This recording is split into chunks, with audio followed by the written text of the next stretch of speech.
Bien, bienvenidos entonces a esta clase que iniciamos de psicosociología de las organizaciones. Ustedes saben que habíamos definido de alguna manera de qué se trataba la materia, es decir, de qué se ocupa la psicología social, y también habíamos hablado de la importancia que tienen los demás hombres, hombres, lo digo en sentido genérico, ¿no? Hombres y mujeres, en la constitución de nuestra propia identidad. Yo les había dejado para leer, entre otras cosas, un artículo que comenté así al pasar, que llama La historia de un chico ugandés, que demuestra de alguna manera que este niño que se escapa de la casa de sus padres a los 3 o 4 años de edad, a partir de un acontecimiento traumático, al ser reencontrado al cabo de un año en la selva y por haber sido adoptado por una tribu de monos, el chico tiene conductas animales. Es decir, que uno podría inferir así rápidamente, y de esto nos habla la bibliografía, sobre todo antropológica, digo de la antropología cultural fundamentalmente. En síntesis uno podría decir, un hombre estimulado en un ambiente humano se vuelve humano. Por el contrario, un hombre estimulado en un ambiente animal, bestial o rudimentariamente humano, bueno, la consecuencia sería que el comportamiento se vuelve acorde al entorno, es decir, al contexto. Ahora bien, sería un tanto reduccionista pensar que el hombre solamente es por el contexto, digamos, ¿no? Hay determinadas predisposiciones o posibilidades que hacen que con el contexto adecuado o el contexto propicio, o podríamos decir nosotros en esta forma quizá coloquial que estamos teniendo para explicar el tema, digo que en un ambiente definitivamente humano, el ser humano se vuelve justamente eso, ¿no? Un ser sociable, un ser capaz de determinada racionalidad, de determinadas competencias y de determinadas habilidades. Obviamente coadyuvan otro tipo de factores, no solamente el hecho de estar rodeado de un ámbito humano, eso es simplemente una condición para la humanidad. Es verdad que también es importante, lo han demostrado muchos, la nutrición, la estimulación y el desarrollo de estas competencias que parecería están en nosotros, pero que sí podemos decir casi sin dudar que un humano no se vuelve humano sin un otro. Por lo tanto, esto es importantísimo e implica un posicionamiento ideológico, porque no es lo mismo decir que el otro es condición de posibilidad para que yo sea, para que tenga una identidad, para que de alguna manera me convierta en lo que soy, para que mis conductas sean cada vez más humanizantes, que decir que el otro es un peligro, que decir que el otro es un obstáculo, que decir que el otro es un enemigo, ¿no? Y hay muchos ejemplos de esto, no solamente en la literatura científica, sino también en la literatura fantástica, ¿no? Un ejemplo que a mí siempre me gusta citar es el ejemplo de Frankenstein, ¿no? Frankenstein es una novela de ficción de una autora llamada Mary Shelley, y ella lo que digamos, narra en su novela, que es una historia bastante conocida por todos, la hayamos leído o no, digamos, porque es podríamos decir, una historia popular, es que hay un ser monstruoso que es monstruoso porque es diferente, que es monstruoso porque es distinto, que es un ser constituido con fragmentos de otros seres. Es decir, es un nuevo hombre que ha sido construido o creado por el doctor Frankenstein, que justamente se define por la constitución de la multiplicidad, digamos, de la diversidad. El brazo corresponde a un cadáver, el pie a otro, etcétera, ¿no? Y está como suturado en todas esas uniones, y la gran proeza del doctor Frankenstein es darle vida. Lo que nos dice la obra es que este nuevo ser es un ser bueno, digamos, ¿no? Acá hay una idea que no sé si muchos de ustedes tienen, pero que corresponde a un teórico contractualista que llamó Rousseau, que dice que el hombre es bueno por naturaleza, es decir, el hombre es un ser que en su estado natural es bondadoso, digamos, no propende al egoísmo, a la parcialidad, a la mezquindad, ¿no? Sino todo lo contrario. El problema está en la socialización, dice Rousseau. Cuando este hombre empieza a convivir con otros hombres, todos estos sentimientos que yo acabo de enunciar afloran. Y entonces la conclusión a la cual llega Rousseau es que el hombre es bueno por naturaleza y la sociedad lo corrompe. Dicho en otras palabras, lo que Rousseau viene a plantear acá es una postura quizá contraria a la que tenemos en esta cátedra, que es la de afirmar que la sociedad es un elemento que, lejos de promover al hombre, lo corrompe, lo vuelve malo. Y es algo parecido a lo que pasa con Frankenstein, ¿no? Del Frankenstein de Mary Shelley. El monstruo, vamos a llamarlo así, al ser reconocido como monstruo, porque él cuando nace o cuando se le infunde la vida, es un ser que, digamos, no tiene maldad, que incluso se muestra frente a los otros un tanto ingenuamente, digamos, ¿no? Un tanto desenfadadamente, y cuando la gente lo ve se horroriza, ¿no? Se asustan, salen corriendo, ¿no? Lo atacan. Y esa hostilidad que él percibe por el solo hecho de sentirse distinto y por el solo hecho de que la gente al verlo en esa diferencia lo rechace, se vuelve malo, digamos, ¿no? Se vuelve un monstruo en el sentido pleno del término. Entonces, explico esto para poder decir que no es lo mismo afirmar que los otros son la posibilidad para que yo sea, que decir que el otro es un obstáculo, un enemigo, un problema, ¿no? Y hay muchos ejemplos de esto en sociología. Está muy bien estudiado el tema de la extranjeridad, digamos, ¿no? Como muchas veces en algunos discursos políticos, ideológicos, académicos, se plantea la posibilidad de pensar al extranjero como un enemigo, ¿no? Como aquel que viene a quitarnos el trabajo, como aquel que viene, digamos, que porta consigo determinadas enfermedades, como aquellos que vienen a quitarnos lo que nosotros hemos logrado. Es decir, toda esta idea de la extranjeridad como una amenaza es en definitiva una asociación de lo extranjero con lo distinto, y aquello que no es distinto no es asimilable, digamos, ¿no? Entonces, bueno, insisto un poco más en esta postura de que el otro en su diversidad me complementa, digamos, ¿no? El otro en su diversidad me pone frente al límite de lo comprensible, y por lo tanto, al volverse un distinto, hace que yo me encuentre conmigo mismo. Es una postura quizá un tanto, digamos, teórica esta que estoy esbozando, pero que obviamente si uno tiene esta concepción teórica o ideológica, es así como luego después eso se traduce en una práctica, en una forma de entender el mundo y consecuentemente de actuar. Hoy les quiero traer un breve texto, que es el que voy a subir junto con esta clase, que se titula Los ámbitos en los que se desarrolla la vida humana. Es decir, bueno, ya dijimos algo importantísimo. El otro es condición necesaria para que yo sea. Es decir, yo soy y me identifico gracias a la mirada de los otros. Y la primera mirada por la cual yo me constituyo es la mirada materna, digamos, ¿no? La mirada materna, que puede ser la mirada de una madre o puede ser la mirada de alguien que hizo las veces de madre, digo, no importa esto.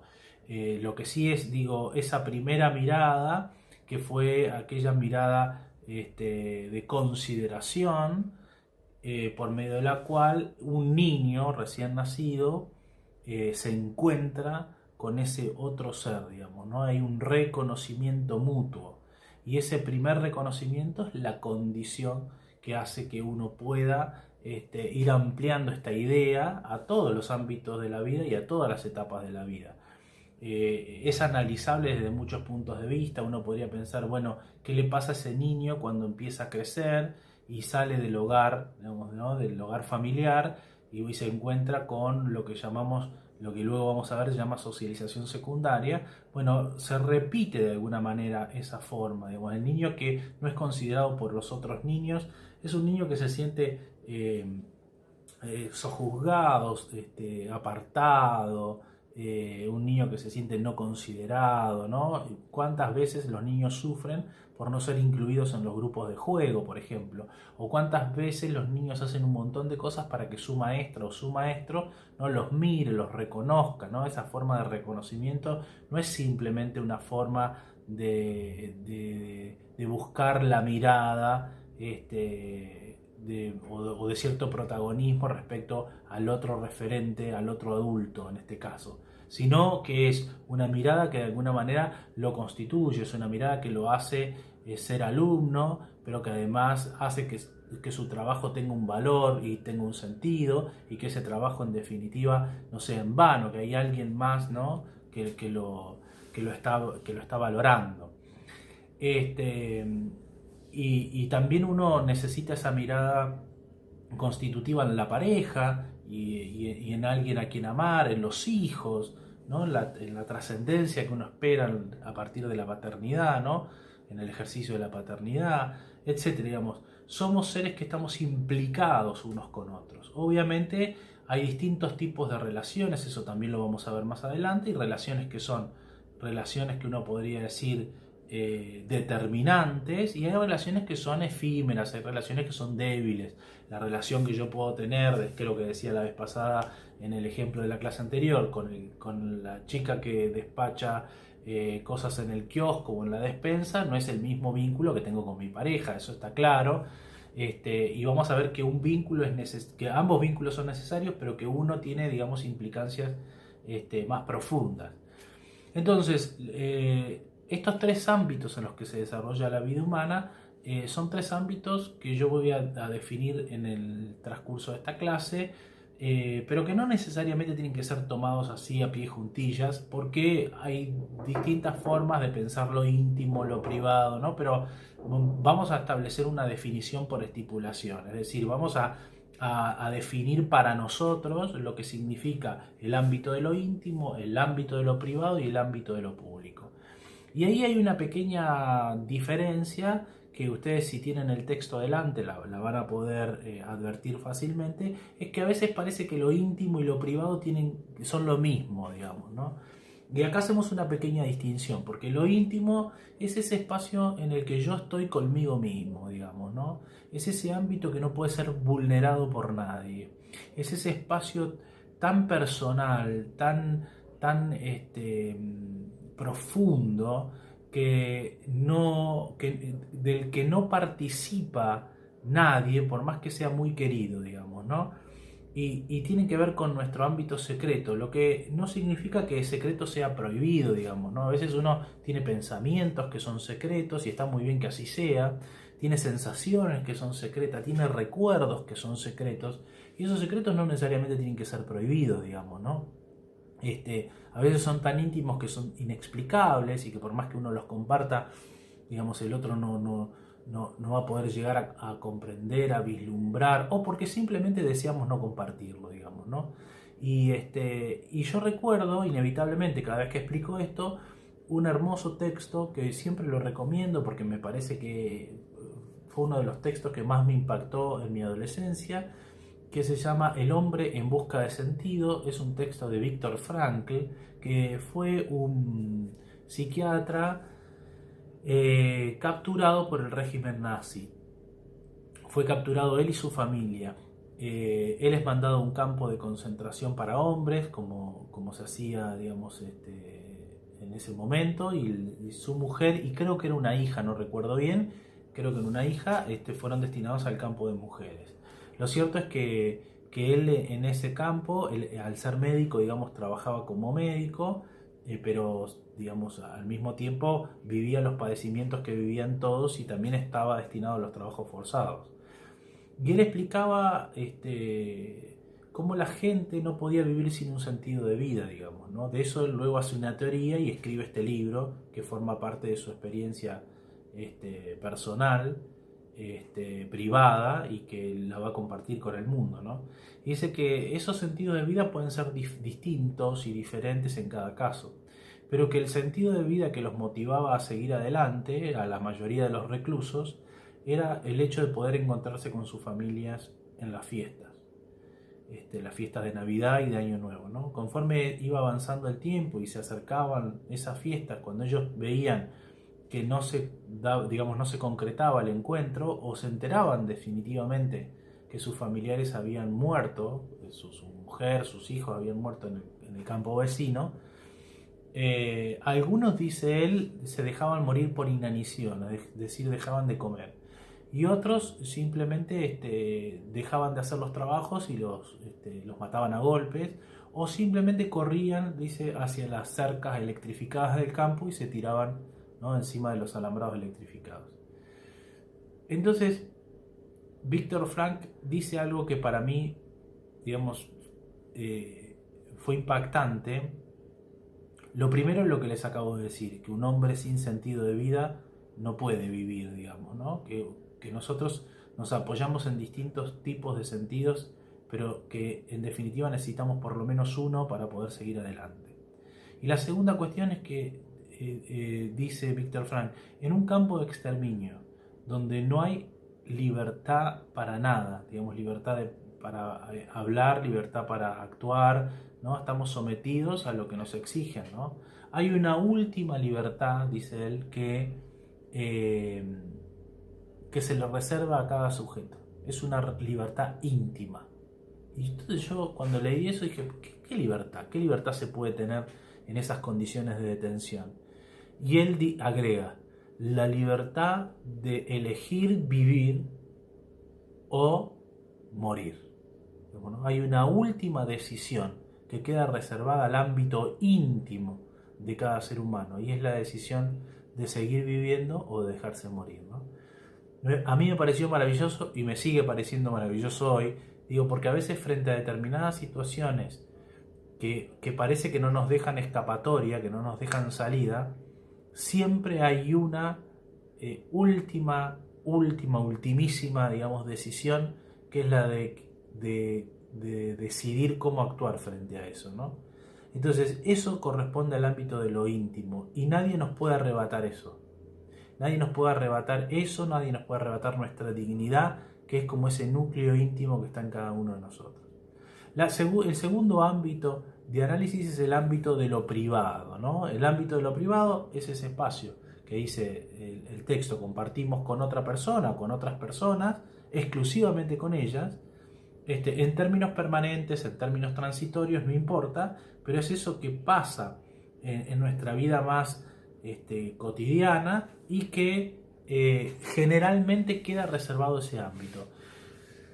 Hay muchos ejemplos de esto, pero digo, a mí me gusta pensar que la vida familiar, por ejemplo, es algo que a veces uno socializa, es algo que a veces, pero lo que va pasando día a día en una casa, la intimidad que yo tengo con mi pareja, eso no se lo transmito a nadie, no se lo cuento a nadie, queda en el ámbito de lo privado, y está bien que así sea también, ¿no? Digamos, porque yo me reservo una parte de mí para compartir con esos otros, o con ese otro, o con esa otra, digamos, ¿no?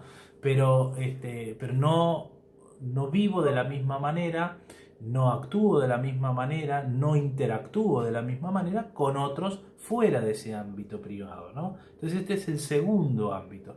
Y el tercer ámbito y el último es el ámbito de lo público, ¿no? Es ese ámbito en el cual todo lo que hacemos o todo lo que decimos se comparte en lugares de acceso masivo, podríamos decir. Esto que yo estoy haciendo ahora, aunque yo esté, digamos, filmando esta clase en mi casa, que es en mi ámbito privado, esto que estoy haciendo, que es dar clases, lo estoy haciendo de una manera pública, es decir, ustedes pueden acceder a esta clase y verla, pero también podría acceder cualquier otro a verla, o un superior de ustedes, o un familiar que mientras yo estoy diciendo todo esto que estoy diciendo está parado atrás de ustedes o al costado y está escuchando. Es decir, el ámbito de lo público es aquello donde nosotros decimos y actuamos conforme a esas pautas que son, digamos, públicas y compartidas por todos. Dicho de otra manera, todo lo que sucede en una escuela, en definitiva, responde al ámbito de lo público, por lo tanto, todo lo que se dice ahí lo puede escuchar cualquiera. A mí me parece eso una pauta interesantísima, porque si alguna vez alguien en el ámbito, por ejemplo, escolar, escucha decir o nos dicen, y esto que te voy a decir yo acá en este ámbito, o esto que voy a decir en esta clase no se puede decir, hay algo raro ahí, digamos, ¿no? Porque en definitiva, todo lo que se dice en una clase, en el ámbito de la formación, es público. En el caso de ustedes hay una salvedad, que es que muchas de estas clases que impartimos, como tienen una formación especial y pertenecen al grupo de las fuerzas de seguridad, bueno, no cualquiera puede estar accediendo a los contenidos formativos que ustedes, que conforma, digamos, la currícula que ustedes tienen en la escuela, pero eso por una cuestión obvia, digamos, ¿no? Pero hablo, por ejemplo, de la formación que uno recibe en la universidad, en cualquier carrera, en el ámbito de la escuela primaria, secundaria, etcétera. No sé, lo que podemos decir o escuchar en un discurso político, las declaraciones que alguien hace en televisión, digo, eso responde al ámbito de lo público. Bueno, hasta acá, digamos, estarían definidos estos tres conceptos. La clase próxima vamos a avanzar un poquito más en esto, pero fundamentalmente en qué pasa en interacción con otros, ¿no? La noción de conflicto, de cohesión y de acción social, y vamos a analizar también una película que yo les voy a subir. Lo que sí les voy a pedir como tarea de esta clase es que ustedes puedan pensar un ejemplo del ámbito de lo íntimo, un ejemplo del ámbito de lo público y un ejemplo del ámbito de lo privado. Obviamente vamos a hacer un poquito de trampa acá, porque cuando ustedes piensen un ejemplo del ámbito de lo íntimo, pueden poner algo de ustedes, pero si ustedes me lo comparten en el foro, ya deja de ser íntimo. Entonces puede ser algo que inventen, que no sea estrictamente verdad, y si no, puede ser algo que nunca le hayan contado a nadie y quieran, digamos, compartirlo. Pero sería como pensar tres ejemplos en función de esto para que podamos ir avanzando un poquito más en justamente la comprensión de los contenidos. Les dejo un gran abrazo, les deseo una muy buena semana de estudios y bueno, nos estaríamos viendo. Bueno, les mando un gran abrazo.